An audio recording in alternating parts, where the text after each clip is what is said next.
우리 사도신경 고백 중에 가장 많은 부분을 차지하는 부분은 예수님에 대한 겁니다. 전체 3분의 2 이상이 예수님에 대한 겁니다. 그래서 사도신경의 중심은 곧 예수님이다. 이 말도 틀린 말은 아닙니다. 왜냐하면 예수님을 통해서만 우리는 하나님께 나아갈 수가 있습니다. 하나님의 자녀는 그냥 되는 게 아닙니다. 예수님이 다 이루셨기 때문에 예수님의 공로로 우리가 자녀가 됩니다. 죄사함 받는 것도 그렇습니다.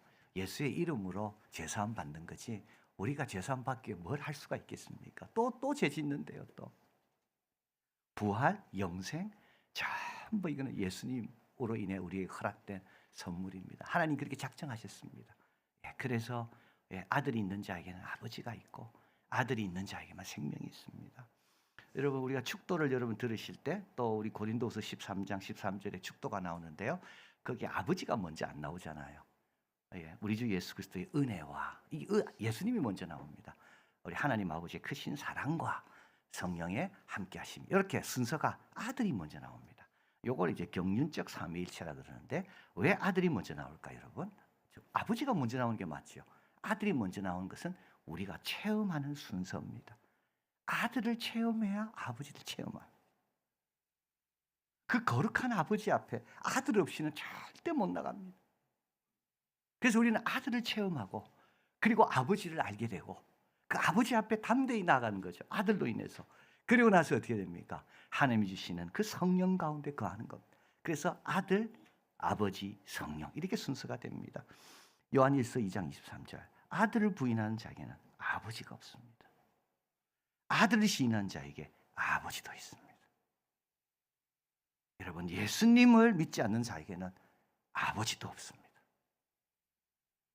자, 그런데 예수님에 대한 고백은 넘어야 될 산이 장애물이 너무 많이 있습니다. 하나님의 아들이라는 것, 이거는 유대인들은 유일신을 생명처럼 여겼기 때문에 이보다 더 하나님을 모욕하는 건 없습니다. 성령으로 잉태되셨다는 것, 이게 전대미문 앞으로도 이런 일이 없을 거죠. 근데 예수님에게 일어났습니다. 나사렛 출신이고 목수의 아들이신데도 그리스도라는 것, 앞으로 계속 나올 것들입니다. 가장 신비로운 분이 우리 예수님입니다. 여러분 사도신경을 진짜 진지하게 생각하면요. 그냥 믿든지 안 그러면 못 믿든지 적당한 건 없습니다. 전능하사 천지를 만드신 하나님을 믿어야 그 다음에 뭡니까? 그 다음부터 믿게 되는 거예요. 사도신경은 선택적으로 믿는 게 아닙니다. 여러분 곰곰이 따져보면요. 이거 하나 해결됐는데 이게 또 나타납니다. 이거 하나 해결된 것 같은데 또 나타납니다. 그냥 다 믿으면 됩니다. 2000년 동안 다 믿은 거라고요. 자, 우리 예수님은 우리가 고백하는 예수님은 누구신가? 첫째, 유일하신 하나님의 아들입니다. 우리 예수님께서 하나님의 아들이신 것은 우리 하나님이 두 번이나 하나님의 음성이 복음서에 들리거든요. 마태복음에 2번 들립니다. 예수님께서 세례받고 올라오실 때고 변화산에 섭니다. 이때 우리 하나님께서 하늘에서 음성으로 하시는데 예수님을 보면 뭐라 말씀합니까? 이는 내 사랑한 아들이요 내 사랑한 아들이라고 말씀해요. 마태복음 17장 5절 호련히 빛난 구름이 그들을 덮으며 구름 속에 소리가 나서 이르시되 이는 내 사랑하는 아들이라고요. 우리 예수님은 하나님을 늘 뭐라고 불렀을까요 여러분? 아버지라고 불렀어요. 우리 예수님께서 참 예수님의 음성이 처음 들리는 게 몇 살 때입니까? 12살 때입니다. 누가복음에 나오잖아요. 마리아가 막 찾았거든요. 근데 성전에 와 있습니다. 이때 예수님이 뭐라 이야기했습니까? 내가 내 아버지 집에. 예수님께서 처음으로 많은 말씀하신 것 중에 처음 기록된 게 내가 내 아버지 집입니다. 12살입니다. 요한복음 17장이죠. 예수께서 이 말씀을 하시고 눈을 들어 하늘을 우러가시되 아버지요. 마태복음 11장 10절 내 아버지께서 예수님께서 직접 하나님을 아버지라고 부른 횟수는 마태복음 40회, 마가복음 6회, 누가복음 17회, 요한복음 110회, 총 165회입니다. 자, 우리 여러분 요한복음 15장 18절 유대인들이 이로 말미암아 더 예수를 죽이고자 합니다. 왜냐하면 율법을 범할 아니라 하나님을 뭐라고요? 자기의 친아버지라고요. 유대인들은 유일신입니다. 나 외에는 다른 신이 없습니다. 그런데 예수님이 와서 내가 하나님의 아들이라고 이야기하는 거죠. 그래서 유대인들은 예수님 어떻게 됩니까? 돌로 쳐 죽이려고 그럽니다. 딴 것 같이 그들을 괴롭히는 게 아닙니다. 그들을 제일 거슬리게 하는 건 뭡니까? 자꾸 본인을 하나님이라고 이야기하는 거예요. 자, 여러분 마태복음 27장 가보시면 39절 40절 이제 예수님 십자가에 달려 돌아가시는 그 시간입니다. 지나가는 자들이 자기를 머리를 흔들며 예수를 모욕합니다. 성전을 헐고 사흘에 짓는지야 내가 만일 하나님의 아들이거든. 이 무슨 말입니까? 예수님께서 시종일관 하나님의 아들이라고 외쳤거든요. 그래서 예수님 하면 떠오르는 이미지가 뭐죠? 하나님의 아들입니다. 그래서 이들은 조롱하는 자도 다 압니다. 저분은 보통 뭐라고 외치고 다녔다고요? 자신을 하나님의 아들이라고 외쳤다는 겁니다. 그래서 조롱하는 자들이 뭐라 이야기합니까? 당신이 그렇게 하나님 아들이라 했는데 왜 십자가 위에 있냐고. 내려와서 자신을 구원하라고. 마가복음 1장 1절. 복음서 중에 제일 먼저 적힌 복음서입니다. 한번 같이 읽겠습니다. 하나님의 아들 예수 그리스도의 복음의 시작이라. 요한일서 4장 15절. 한번 읽겠습니다. 누구든지 예수를 하나님의 아들이라 시인하면 하나님이 그 안에 거하시고 그도 하나님 안에 거하시느니라. 여러분 예수 믿는다는 건요, 예수님이 하나님의 아들이라고 믿는 겁니다. 그건 어떻게 합니까? 하나님이 말씀하셨다고요. 이분은 내 아들이라고. 그리고요, 예수님이 그렇게 말씀하셨고 십자가에 달리신 것도 하나님의 아들이라 해서 달리셨다고요. 예수님에 대해서 제대로 아는 가장 확실한 건 뭡니까? 이분은 줄곧 하나님의 아들이라고 말씀하셨고 그렇게 사셨고 그렇게 돌아가신 겁니다. 여러분 이제부터 예수님에 대해서 하나님의 아들인가 아닌가 그런 거 갖고는 구원 못 받습니다. 예수를 하나님의 아들이라 시인해야지만이 하나님이 그 안에 거하신다고요. 내가 예수 믿는다는 걸 뭘 믿는 겁니까? 아, 예수님 말씀하시고 하나님 말씀하신 그대로 하나님의 아들이십니다. 나는 그걸 받아들입니다. 이게 예수 믿는 겁니다. 요한복음 20장 30, 31절. 예수께서 제 아들 앞에 이 책에 기록되지 않은 다른 표적도 많이 행했습니다. 이것만 기록하면 너희로 예수께서 하나님의 아들 그리스도이심을 믿게 하려 하며 너희로 믿고 그 이름 힘입어 생명을 얻게 하려 합니다. 부인할 수가 없어요. 여기 봐도 저기 봐도. 오늘 제가 여러분 그 환영 기원할 때 히브리서 말씀을 읽었잖아요. 마지막 날에 뭐로 말씀하셨다고요? 아들로 말씀하셨다고요. 성경 어디 봐도 예수님은 뭐라고? 아들입니다. 여러분 이제 예수님 하면 하나님의 아들이라고 확실하게 붙잡으시길 바랍니다. 그 아들을 믿는 자가 하나님이 그 안에 거하신다고요. 그도 하나님 안에 거하시고. 구원 얻는 믿음은 뭡니까? 아, 내가 예수 믿으면 구원받습니다. 그 구원 얻는 그 믿음은 뭡니까? 예수님, 당신은 하나님의 아들입니다. 이게 구원 얻는 믿음입니다. 자, 두 번째로 예수는 그리스도십니다. 그리스도라는 말은 헬라어입니다. 히브리어는 메시아입니다. 오늘 또 성시교독 시편 2편에 그 기름 부음 받은 자를 대적한다 돼 있잖아요. 이 기름 부음 받은 자 이분이 바로 메시아라는 뜻입니다. 이거를 헬라어로 번역하면 그리스도라는 뜻입니다. 우리 하나님께서는 중요한 일을 맡기실 때 기름을 부어 성별하게 하셨습니다. 제사장입니다. 선지자입니다. 왕입니다. 제사장은 뭐죠? 하나님과 죄인들의 중재자. 선지자는 하나님의 뜻과 진리를 전하는 자. 왕은 하나님의 통치를 대리하는 자. 우리는 누굽니까? 우리는 왕 같은 제사장. 선지자는 아닙니다. 이미 진리는 다 드러났기 때문에. 거룩한 하나님의 백성이라는 말은 뭐죠? 이건 하나님과 백성 사이에 중재하는 제사장. 하나님의 통치를 대리하는 왕. 하나님의 뜻을 전하는 선지자. 그래서 엘리야는 엘리사에게 기름을 붓습니다. 하나님 기름 부으라 그래요. 그래서 12결의를 갖고 밭을 열심히 엘리사가 갈고 있는데 엘리야가 탁 나타나가지고 기름을 탁 부어요. 그 다음부터 어떻게 됩니까? 선지자로 성별되는 겁니다. 사무엘은요, 다윗은요, 하나님께서 사무엘을 보내죠. 기름 부어라. 그래서요, 사무엘이 다윗에게 기름을 붓습니다. 이스라엘 왕이 됩니다. 하나님께서 처음 제사제도를 만들 때 아론에게 기름을 부으라. 그래서 모세가 아론에게 기름을 붓습니다. 제사장이 됩니다. 근데 이 기름 부음 받은 자들은 다 뭡니까? 부분으로 알고 부분으로 말하는 자들이죠. 자기들도 죄에 쌓여 있어요. 자기들도 죄가 많아요. 자기도 다스리기 어려워, 다윗은. 이들은 다 뭡니까? 이들은 그림자입니다. 예표입니다. 더 그리스도, 더 메시아가 오실 거라에 대한 것에 대한 예표, 그림자. 자, 그래서 우물가의 여인에게 이제 예수님 대화하시잖아요. 이때 요한복음 4장에 보면 여자가 이릅니다. 여러분 보십시오. 메시아, 이거는 히브리어. 그리스도, 이건 뭐죠? 헬라어. 메시아, 곧 그리스도.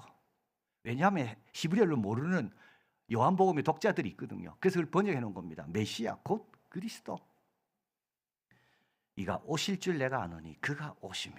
그래서 메시아를 다 기다린 거죠. 온전한 왕, 온전한 선지자, 온전한 제사장이 오시기를 기다려. 그래서 기다리는 분이 메시아입니다. 이스라엘 백성은 기다렸습니다. 마태복음 13장 4절 예수께서 여짜오되 오실 그이가 당신이 오리까? 메시아가 온 건지. 세례 요한이 지금 감옥에 있습니다. 고민이 생깁니다. 메시아가 왔다면 내가 왜 감옥에 있나요? 저 헤롯이 감옥에 가야지. 그 헤롯의 죄를 지적한 내가 왜 감옥에 있는가? 메시아가 온 건가? 아니면 또 다른 분을 기다려야 되는가? 예수님 말씀합니다. 너희가 가서 보고 듣는 것을 요한에게 알려라. 맹인이 보고 못 걷는 자가 걷고 나병이 깨끗하면 이거는 뭡니까? 메시아가 왔다는 증거입니다. 예수님은 제 아들에게 묻습니다. 너희는 나를 누구라 하냐? 시몬 베드로가 대답합니다. 주는 그리스도시요 살아계신 하나님의 아들입니다. 여러분 사도신경 이 구절이 여기서 온 겁니다. 주는 그리스도시요 오실 메시아요. 더 이상 기다리지 않습니다. 이제 완성됐습니다.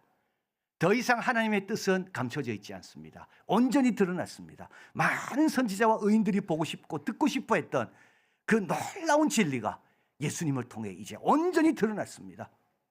당신은 그리스도입니다. 평강의 왕입니다. 당신만이 평강을 줄 수가 있습니다. 당신만이 유일한 중재자, 중보자입니다. 예수님 뭐라 말씀합니까? 바요나 시몬아 내가 복이 있도다. 이를 내게 알게 아니는 혈육이 아니요 하늘에 계신 내 아버지라. 계시로 아는 거예요, 여러분. 겸손해야 아는 거예요. 집중하고 헌신해야 아는 거예요. 자기 생각을 내려놔야 빛이 들어오는 거예요. 자, 그래서 예수님은 하나님의 아들입니다. 예수님은 그리스도입니다. 그리고 나서 이제 오늘 사도신경은 어디로 가냐면 예수님의 생애로 넘어갑니다. 자, 예수님의 생애는 어떻게 됩니까? 두 가지로 나옵니다. 성령으로 잉태되고 십자가에 못 박혀 죽으십니다. 여러분 성령으로 잉태됐다는 말은 복음서에 딱 두 번 나옵니다. 한 번은 당사자인 마리아에게 천사가 한 말이고요. 또 한 번은 마리아와 정혼한 요셉에게 한 말입니다. 그러니까 여러분 예수님을 잉태한 마리아가 제일 힘들지 않겠습니까? 그리고 마리아와 정혼하기로 작정한 요셉이 제일 고민스럽지 않겠습니까? 자, 그래서 천사가 나타나서 이야기합니다. 마리아가 천사에게 말하되 나는 남자를 알지 못합니다. 어찌 일이 있으리까? 천사가 대답하되 성령이 내게 임하신다. 마태복음 1장 10절 이 일을 생각할 때 주의 사자가 현몽 이 요셉입니다. 다윗의 자손 요셉아 내 아내 마리아 데려오기를 무서워 마라. 그에게 잉태된 자는 성령으로 된 것이라. 여러분 사도신경은 성경의 요약이라 그랬죠. 다 성경에 있는 내용입니다. 성령으로 잉태되셨다는 말은 뭐냐면 예수님의 잉태는 혈통이나 인간의 의지가 아니고 하나님의 주권적인 개입으로 이루어졌다. 또 두 번째는 아담의 죄의 영향을 받지 않는다. 그래서 어떻게 됩니까? 두 번째 아담, 새 인류의 조상이 되시는 겁니다. 첫 번째 아담은 옛 인류의 조상, 예수님은 두 번째 아담, 새 인류의 조상. 그래서 아담이 그 이전이 없잖아요. 아담 이전이 없거든요. 예수님 이전도 없는 겁니다. 성령으로 잉태되신 겁니다. 그리고 성령으로 잉태됐다는 말은 예수님이 갖고 계신 아주 신비로운 본성, 신성과 인성을 말합니다. 여러분 이것도 걸림돌이에요. 근데 여러분 성경을 정직하게 보면 그대로 받아들여지게 됩니다. 예수님의 두 본성, 신성과 인성, 성령으로 잉태되셨기 때문에. 자, 그리고 나서 예수님의 생애는 이제 십자가의 죽으심으로 넘어갑니다. 그래서 중간에 많이 빠져 있죠. 제자를 부르시고 뭐 공생에 어떻게 다 빠져 있습니다. 그래서 출신에 대해서 그래서 성령 잉태되신 거, 그 다음에는 예수님의 죽으심. 그래서 태어나신 목적은 죽기 위해 태어나셨기 때문에 그렇습니다. 십자가가 예수님의 목적이거든요. 빌라도에게 고난을 받으셨습니다. 여러분, 고난은 우리 예수님 약해서 당하신 고난이 아닙니다. 빌라도가 예수님께 말하잖아요. 나는 당신을 놓아줄 권세도 있고 십자가에 못 박을 권세도 있다. 이때 예수님 뭐라 말씀합니까? 위에서 주지 아니하시면 나를 해할 권세가 없다. 십자가는, 고난은 우리 대신 죄값을 치르기 위해 하신 것이고, 그래서 사도신경은 예수님께서 어떻게 돌아가셨는지 그 사형 틀, 십자가를 구체적으로 언급합니다. 십자가. 톰 홈랜드는 도미니아에서 보면 십자가형에 대한 자세한 정보는 복음서밖에 없습니다. 로마문은 어디를 봐도 십자가 처형에 대한 자세한 내용은 하나도 없습니다. 왜 그런지 아십니까? 십자가에 처형당한 자들은 노예나 천한 자들입니다. 벌레 같은 자들입니다. 인간 쓰레기들입니다. 그래서 인간 쓰레기들이 처형당하는 그걸 그렇게 상세하게 기록할 필요가 없습니다. 그리고 십자가형은 너무 혐오스럽고 잔인하기 때문에 로마 사람들은 십자가형을 할 때마다 이건 우리한테 온 게 아니고 페르시아에서 왔다고 이야기했습니다. 그래서 이들은 십자가에 대한 기록을 남기기를 너무 싫어하고 가치도 없다고 얘기했습니다. 왜냐하면 쓰레기들이 가는 곳이니까. 근데 복음서는요, 예수님께서 십자가를 지기 위해서 채찍에 맞으시고 그 가로대를 지고 올라가시고, 그리고 옷이 다 벗겨지고 로마 병정들은 그 옷을 가지고 제비를 뽑고, 그리고 그 포도주를 담은 해융에다가 예수님의 입에 갖다 대고, 얼마나 자세히 묘사하는지 모릅니다. 왠지 아십니까? 십자가가 우리에게 길을 내거든요. 그 위에서 새로운 삶이 열렸거든요. 그래서 우리는 십자가에서 눈을 떼지 않습니다. 여러분, 십자가에 눈을 떼는 순간 우리는 어떻게 됩니까? 우리의 고향을 잃어버립니다. 스티븐 닐은 말합니다. 과거의 모든 길은 거기로 수렴합니다. 구약의 모든 예언들, 6월절부터 시작해서 고난받는 종 모든 것들은 어디로 수렴합니까? 십자가로 수렴합니다. 그리고 미래의 모든 길은 어디서부터 발산됩니까? 십자가입니다. 여러분, 미래를 열려면 어디로 가면 됩니까? 십자가를 붙잡으면 돼요. 그리고 우리의 모든 과거는 주여 십자가를 지게 하소서, 이렇게 나가야 돼요. 우리의 모든 신앙생활의 여정은 결국 어디를 향합니까? 뜻이 하늘에서 이루어진 것처럼 땅에서도 이루어지이다. 내가 그를 위해 십자가를 지이다. 이게 우리의 수렴이에요. 그리고 우리가 어디서 출발한다고요? 십자가에서 출발하는 겁니다. 그 은혜와 그 사랑, 그 희생과 그 순종을 보면서 거기서 출발합니다. 그리고 우리도 복음과 하나님의 뜻을 위해 뜻이 하늘에 이루어진 것처럼 땅에서 이루어지도록 주어진 십자가를 집니다. 스펄전 목사님 말했습니다. 십자가는 왕의 짐입니다. 십자가는 성스러운 짐입니다. 십자가는 성스럽게 하는 짐입니다. 사무엘 루터포드는 말합니다. 십자가는 무거운 짐입니다. 맞습니다. 가볍다고 한 적이 없습니다. 무겁습니다. 그러나 배의 돛이나 새의 날개와 같습니다. 하나님이 원하시는 목적지에 도달하게 합니다. 여러분, 하나님 원하시는 목적지는 다른 방법으로 가지 않습니다. 워런 위어스비는 말합니다. 십자가 없이 생활하는 것은 생명을 낭비하는 것이다.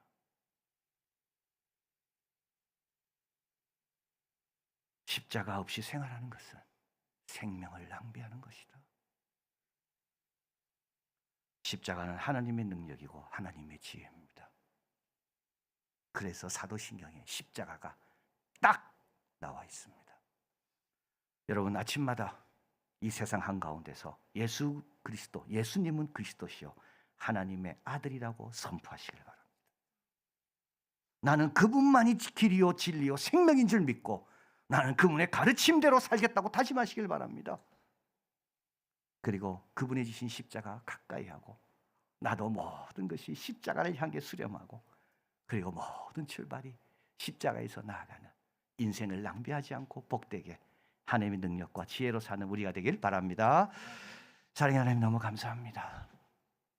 우리에게 바요나 시모나 복이 있도다. 이를 내게 알게 하시는 혈육이 아니요 내 아버지라고.